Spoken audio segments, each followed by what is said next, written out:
कोई छोटी सी बालिका वो रोज पत्र भेजती जगन्नाथ जी को, तो जगन्नाथ जी को कुछ और शब्द कह करके संबोधित करती, वो भैया मानती, उसके कोई भाई नहीं थे, तो वो कहती हे जगन्नाथ जी आप मेरे भाई हो। तो बोले रोज पत्र भेजती महाप्रभु जी को कि रक्षाबंधन पर मैं आऊंगी, मेरी अवस्था अभी केवल 5 साल की है और मैं आपसे कभी मिली नहीं हूँ, मैंने केवल माता जी से आपके बारे में सुना है और मैं आऊंगी जगन्नाथपुरी, रक्षाबंधन वाले दिन आऊंगी, राखी लेकर के आऊंगी, हे जगह तुम मेरे हाथ से राखी पहनोगे ना।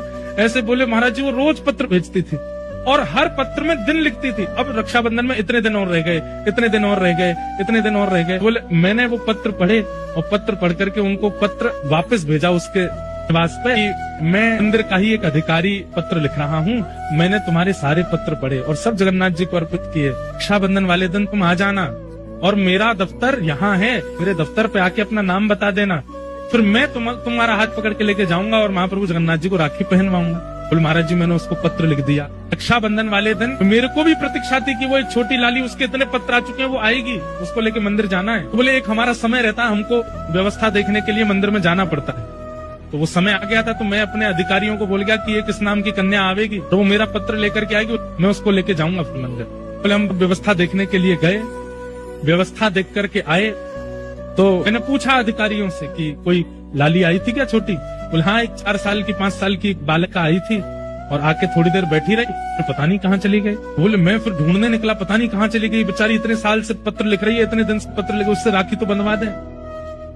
तो मैं जैसे ही दफ्तर से बाहर निकला वो आ रही थी, तो मैंने उससे कहा तुम वही लाली हो जो पत्र लिखती थी? उसका नाम पूछा तो बोले हाँ मैं वही हूँ। तुम क्यों नहीं रुकी, चलो मैं तुम्हें मंदिर ले चलूं, राखी पहनवा दूं। बोले मैं तो राखी पहनाया ही जगन्नाथ जी को, तुम कैसे पहना के आ गए? बोले आप यहाँ थे नहीं, मैं आई तो मुझे किसी ने कहा कि आप तो अभी गए, थोड़ी देर बैठो। और पता नहीं कहाँ से एक भैया आए बाहर से और मेरा हाथ पकड़ के, गोरे चिट्टे भैया बिल्कुल इतने गोरे। वो एडमिनिस्ट्रेशन वाले बोले मुझे लगा कि भाई हमारे उड़ीसा में सांवले होते हैं थोड़े, गोरा कौन आया?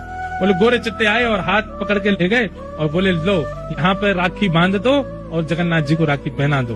और बोले अंदर पहनवा करके आए। महाराज जी आश्चर्य की बात ये थी कि मेरे मंदिर से निकलते और मेरे लौटने तक इतनी देर कपाट बंद थे, महाप्रभु जी के जगन्नाथ जी के दर्शन हो ही नहीं रहे थे, फिर वो राखी कैसे पहना के आई भीतर? मैंने उससे पूछा तुमने राखी पहनाई, जगन्नाथ जी को देखा? बोले हाँ। मैंने कहा मुझे दिखाओ कहाँ बांध के आई हो? तो बोले भीतर लेके गई और द्वार के पास ही एक स्थान पर जहाँ पे बंद बनाया जाता भीतर लोग ना जाएं, वहाँ राखी पहना करके आई। कपाट बंद थे, वो भीतर कैसे गई? बोले गोरे गोरे भैया लेके गए। तो फिर मन में भाव आया कि श्री बलभद्र जी आए और आकर के लाली को लेके गए, बोले जगन्नाथ जी को राखी पहना दो। आज भी एक नहीं अनेक लीलाएं मैंने सुनी है, आज भी महाप्रभु जगन्नाथ जी करते हैं।